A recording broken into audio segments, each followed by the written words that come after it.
ಎಲ್ಲರಿಗೂ ನಮಸ್ಕಾರ ಸ್ನೇಹಿತರೆ. ಭಾರತದಲ್ಲಿ ಬ್ಯಾಂಕ್ ಖಾತೆಗಳ ಮೂಲಕ ನಡೆಯುವ ಹಣಕಾಸು ವಹಿವಾಟುಗಳ ಮೇಲೆ ಆದಾಯ ತೆರಿಗೆ ಇಲಾಖೆ ಕಟ್ಟುನಿಟ್ಟಿನ ನಿಗಾ ಇರಿಸಿದೆ.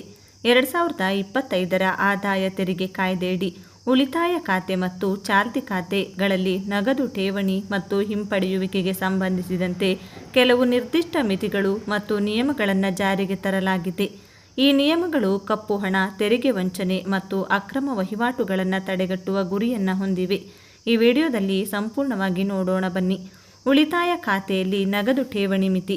2025ರ ಆದಾಯ ತೆರಿಗೆ ಕಾಯ್ದೆಯ ಪ್ರಕಾರ ಒಂದು ಹಣಕಾಸು ವರ್ಷದಲ್ಲಿ ಒಬ್ಬ ವ್ಯಕ್ತಿಯ ಉಳಿತಾಯ ಖಾತೆಯಲ್ಲಿ 10 ಲಕ್ಷ ರೂಪಾಯಿಗಿಂತ ಹೆಚ್ಚಿನ ನಗದು ಠೇವಣಿಯಾದರೆ ಬ್ಯಾಂಕುಗಳು ಈ ವಹಿವಾಟಿನ ವಿವರವನ್ನು ಆದಾಯ ತೆರಿಗೆ ಇಲಾಖೆಗೆ ವರದಿ ಮಾಡುತ್ತವೆ.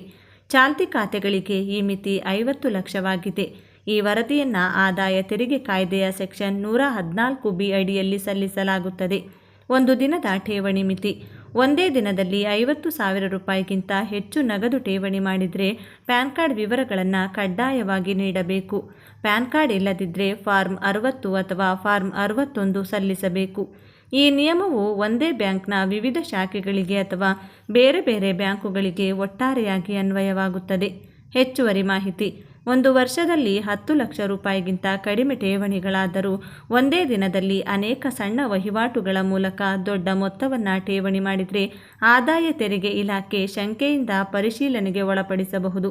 ಉದಾಹರಣೆಗೆ, ಒಂದೇ ದಿನದಲ್ಲಿ 20,000 ರೂಪಾಯಿ ರೀತಿಯ 10 ವಹಿವಾಟುಗಳನ್ನು ಮಾಡಿದರೆ ಒಟ್ಟು 2 ಲಕ್ಷವಾಗುತ್ತದೆ. ಇದನ್ನು ಇಲಾಖೆ ಗಮನಿಸಬಹುದು. ನಗದು ಹಿಂಪಡೆಯುವಿಕೆ ಮಿತಿ ಮತ್ತು TDS. ಉಳಿತಾಯ ಖಾತೆ ಅಥವಾ ಚಾಲ್ತಿ ಖಾತೆಯಿಂದ ಒಂದು ಹಣಕಾಸು ವರ್ಷದಲ್ಲಿ 1 ಕೋಟಿಗಿಂತ ಹೆಚ್ಚು ನಗದು ಹಿಂಪಡೆದರೆ ಆ ಮೊತ್ತದ ಮೇಲೆ 2% TDS ಕಡಿತಗೊಳ್ಳುತ್ತದೆ. ಈ TDS ತೆರಿಗೆಯಾಗಿದ್ದು ಆದಾಯ ತೆರಿಗೆ ರಿಟರ್ನ್ ಸಲ್ಲಿಸುವಾಗ ಇದನ್ನು ಕ್ರೆಡಿಟ್ ಆಗಿ ತೆಗೆದುಕೊಳ್ಳಬಹುದು. ವಿಶೇಷ ಸಂದರ್ಭ. ಕಳೆದ 3 ವರ್ಷಗಳಿಂದ ITR ಸಲ್ಲಿಸಿದವರಿಗೆ 20 ಲಕ್ಷಕ್ಕಿಂತ ಹೆಚ್ಚು ಹಿಂಪಡೆದರೆ 2% TDS, 1 ಕೋಟಿಗಿಂತ ಹೆಚ್ಚು ಹಿಂಪಡೆದರೆ 5% TDS. ಈ TDS ಕಡಿತವು ಸೆಕ್ಷನ್ 194N ಅಡಿಯಲ್ಲಿ ಜಾರಿಯಲ್ಲಿದೆ. ಉದಾಹರಣೆ, ನೀವು 1.5 ಕೋಟಿ ನಗದು ಹಿಂಪಡೆದರೆ 3 ಲಕ್ಷ ರೂಪಾಯಿ TDS ಕಡಿತಗೊಳ್ಳುತ್ತದೆ. ಆದರೆ ITR ಸಲ್ಲಿಸುವಾಗ ಈ 3 ಲಕ್ಷವನ್ನು ನಿಮ್ಮ ತೆರಿಗೆಯಿಂದ ಸರಿಹೊಂದಿಸಬಹುದು ಅಥವಾ ರೀಫಂಡ್ ಪಡೆಯಬಹುದು. ಹೆಚ್ಚುವರಿ ಮಾಹಿತಿ.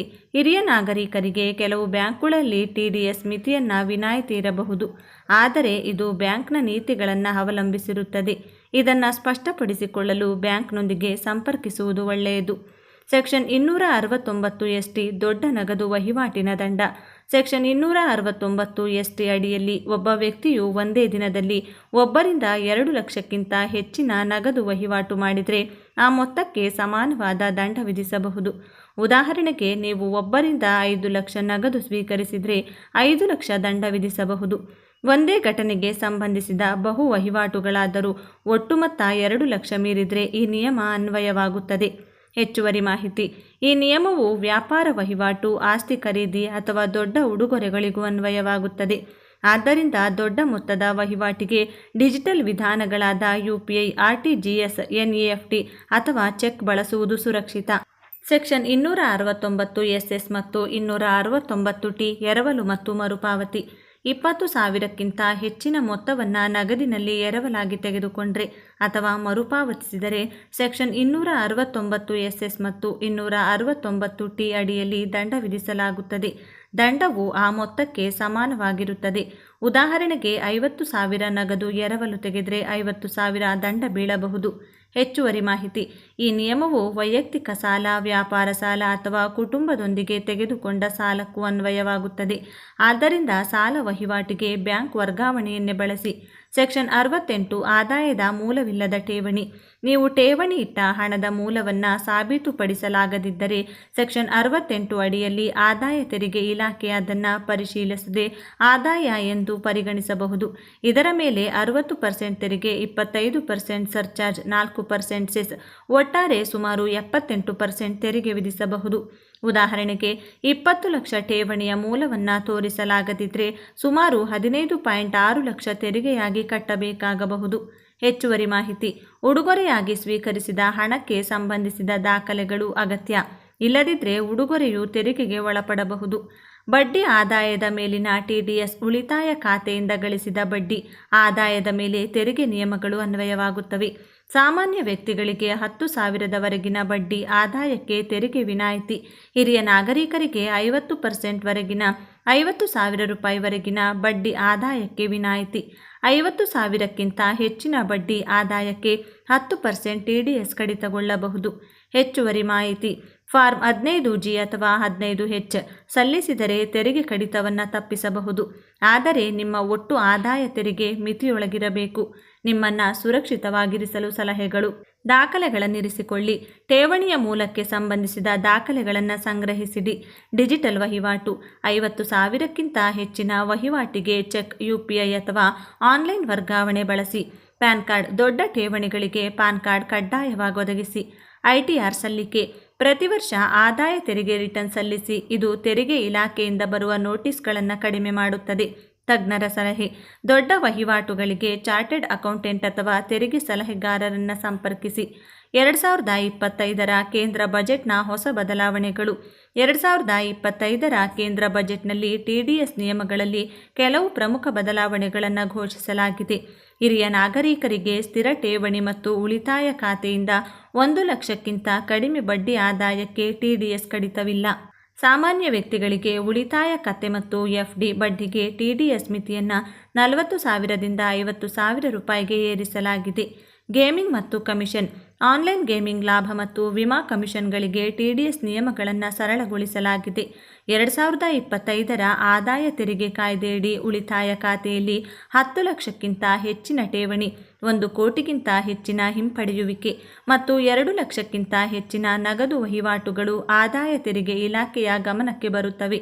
ಈ ವಹಿವಾಟುಗಳಿಗೆ TDS ದಂಡ ಅಥವಾ ತೆರಿಗೆಯನ್ನು ವಿಧಿಸಬಹುದು, ವಿಶೇಷವಾಗಿ ಹಣದ ಮೂಲವನ್ನು ಸಾಬೀತುಪಡಿಸಲಾಗದಿದ್ದರೆ. ಆದ್ದರಿಂದ ಡಿಜಿಟಲ್ ವಹಿವಾಟುಗಳನ್ನು ಆದ್ಯತೆ ನೀಡಿ. ದಾಖಲೆಗಳನ್ನು ಸಂಗ್ರಹಿಸಿ ಮತ್ತು ನಿಯಮಿತ ITR ಸಲ್ಲಿಸುವ ಮೂಲಕ ಸುರಕ್ಷಿತವಾಗಿರಿ. Breaking news. ಇದೀಗ ಕೇಂದ್ರ ಸರ್ಕಾರದಿಂದ ಹೊಸ ಟ್ರಾಫಿಕ್ ರೂಲ್ಸ್ ಅನ್ನು ಜಾರಿಗೆ ಮಾಡಲಾಗಿದ್ದು, ಎಲ್ಲ ವಾಹನ ಸವಾರರಿಗೆ ಬಿಗ್ ಶಾಕಿಂಗ್ ನ್ಯೂಸ್ ಅನ್ನು ಇದೀಗ ಕೇಂದ್ರದ ಹೊಸ ಈ ಟ್ರಾಫಿಕ್ ರೂಲ್ಸ್ ನೀಡಿದೆ.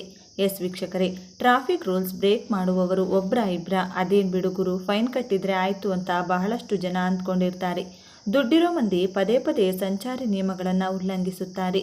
ಇದಕ್ಕೆ ಬ್ರೇಕ್ ಹಾಕಲು ಇದೀಗ ಕೇಂದ್ರ ಸಾರಿಗೆ ಇಲಾಖೆಯು ಮುಂದಾಗಿದ್ದು, ಇದೀಗ ದೊಡ್ಡದಾದ ಒಂದು ಹೊಸ ರೂಲ್ಸ್ ಜಾರಿಗೆ ಮಾಡುತ್ತಿದೆ. ಹೌದು, ಪದೇ ಪದೇ ಸಂಚಾರಿ ನಿಯಮ ಉಲ್ಲಂಘಿಸುವವರಿಗೆ ಇದೀಗ ಬಿಗ್ ಶಾಕಿಂಗ್ ನ್ಯೂಸ್ ಬಂದಿದ್ದು, ಏನಿದು ಹೊಸ ರೂಲ್ಸ್ ಅಂತ ನೋಡೋಕ್ಕೂ ಮುನ್ನ ಮರೆಯದೆ ವೀಕ್ಷಕರೇ, ಹೀಗೆ ದಿನಾಲೂ ಹೊಸ ಮಾಹಿತಿಗಳ ಅಪ್ಡೇಟ್ ಪಡೆಯಲು, ನಿಖರ ಮಾಹಿತಿಗಳನ್ನು ಪಡೆಯಲು ಮರೆಯದೆ ನಮ್ಮ ಚಾನಲ್ನ ಸಬ್ಸ್ಕ್ರೈಬ್ ಮಾಡಿಕೊಂಡು ಪಕ್ಕದಲ್ಲಿರುವ ಬೆಲ್ ಐಕಾನ್ ಪ್ರೆಸ್ ಮಾಡೋದನ್ನು ಮರಿಬೇಡಿ. ಎಸ್ ವೀಕ್ಷಕರೇ, ಪದೇ ಪದೇ ಸಂಚಾರಿ ನಿಯಮಗಳನ್ನು ಉಲ್ಲಂಘಿಸುವ ಎಲ್ಲ ವಾಹನ ಸವಾರರಿಗೆ ಇದೀಗ ಅವರ ಡ್ರೈವಿಂಗ್ ಲೈಸೆನ್ಸ್ಗಳಿಗೆ ನೆಗೆಟಿವ್ ಪಾಯಿಂಟ್ ಸಿಸ್ಟಮ್ ತರಲು ಸಚಿವ ಗಡ್ಕರಿ ಅವರು ತೀರ್ಮಾನಿಸಿದ್ದಾರೆ. ಹೌದು, ಸಿಗ್ನಲ್ ಜಂಪ್, ಓವರ್ ಸ್ಪೀಡ್ ಮಾಡಿದರೆ ನಿಮ್ಮ DLಗೆ ನೆಗೆಟಿವ್ ಪಾಯಿಂಟ್ಗಳನ್ನು ಇನ್ಪುಟ್ ಮಾಡ್ತಾರೆ. ನೆಗೆಟಿವ್ ಪಾಯಿಂಟ್ಗಳ ಮಿತಿ ಮೀರಿದರೆ ನಿಮ್ಮ DL ಅನ್ನು ಸಸ್ಪೆಂಡ್ ಮಾಡಲಾಗುತ್ತದೆ. ಹೌದು, ಇಲ್ಲವೇ ಸಂಪೂರ್ಣವಾಗಿ ನಿಮ್ಮ DL ಅನ್ನು ಕ್ಯಾನ್ಸಲ್ ಕೂಡ ಮಾಡುವ ಒಂದು ಹೊಸ ರೂಲ್ಸ್ ಇದಾಗಿದ್ದು, ಎಲ್ಲ ಟ್ರಾಫಿಕ್ ರೂಲ್ಸ್ ಬ್ರೇಕ್ಗೆ ಇರುವ ದಂಡ ಮತ್ತು ಶಿಕ್ಷೆಗಳ ಜೊತೆಗೆ ಇದೀಗ ನಿಮ್ಮ ಡ್ರೈವಿಂಗ್ ಲೈಸೆನ್ಸ್ DL ರದ್ದಾಗಲಿದೆ.